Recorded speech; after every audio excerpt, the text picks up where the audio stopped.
Hello दोस्तों, हमारे YouTube channel में आपका स्वागत है। बहुत सारे अभ्यर्थियों के कमेंट आते हैं कि ईडब्ल्यूएस केस के बारे में कुछ डिटेल बताइए। तो देखिए, इसकी हेयरिंग थी पिछली बार की, जो हेयरिंग बता रहे हैं 2025 की, 17/11/2025 में इसकी हेयरिंग थी और इसकी कोई भी सुनवाई तब नहीं की गई। अब यहाँ अभ्यर्थी सोचेंगे आप पुरानी हेयरिंग क्यों दिखा रहे हैं। तो यहाँ पर देखिए, हाई कोर्ट को सोचना चाहिए और इस केस पर डिसीजन देना चाहिए।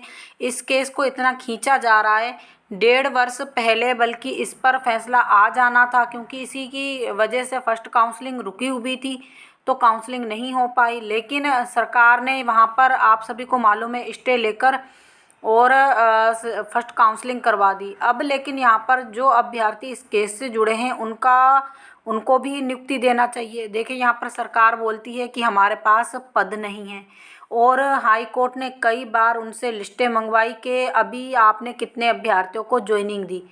तो देखिए, इस केस को चलते हुए भी काफ़ी समय हो चुका है। यानी कि अगर देखिए, इतने में अगर हाई कोर्ट अपने एक जैसे कि हाई कोर्ट के भी वो हो गए कर्मचारी होंगे, उनको रखकर एक सर्वे भी करवाती, तो इतने सालों में वो सर्वे भी कंप्लीट हो जाता। लेकिन अभी तक हाई कोर्ट इस पर कोई फैसला नहीं दे पाया। और साथ में आप देखिए, जैसे कि विभाग बोलता है वहाँ पर जाकर हमने पूरे पदों पर वैकेंसी फिल कर दी है, अभी हमारे पास कोई पद नहीं है, इसलिए हम वैकेंसी नहीं ले सकते, इन अभ्यर्थियों को ज्वाइनिंग नहीं मिलेगी।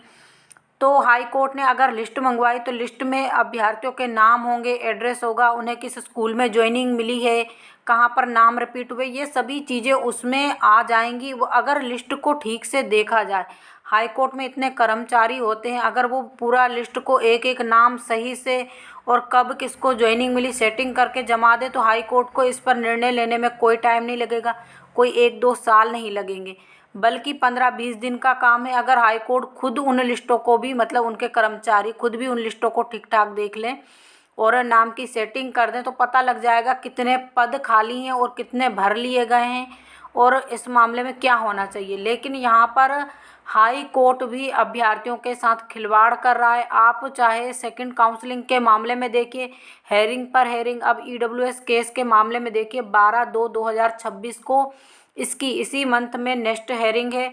और इस पर हम बिल्कुल नहीं बोलेंगे कि इस बार इस पर फैसला आ सकता है, तो कोई भी नहीं बता सकता, क्योंकि जितना सरकार अभ्यर्थियों के साथ खिलवाड़ कर रही, उतना हाई कोर्ट भी उसमें शामिल है। आप देखेंगे कि हाई कोर्ट भी तो बराबर योगदान दे रहा है। इतने इतने साल अगर एक एक भर्ती को घसीटा जाएगा तो अभ्यर्थी ओवर एज हो जाएंगे, और साथ में बहुत सारे अभ्यर्थी तो फिर ज्वाइनिंग नहीं लेते हैं, वो कहीं और ना और कहीं भी ज्वाइनिंग ले लेते हैं। और दूसरी बात, तार को उतना ही खींचा जाना चाहिए जिससे वो टूटे ना।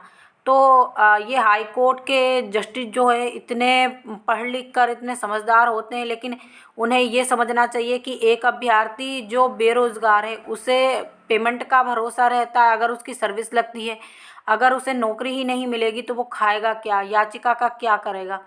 तो यहाँ पर जल्द से जल्द फैसला देना चाहिए। लेकिन 12/2/2026 को इसकी हेयरिंग है, जैसा कि अभ्यर्थी पूछ रहे थे ईडब्ल्यूएस केस के बारे में कुछ बताइए और ईडब्ल्यूएस केस में क्या हुआ।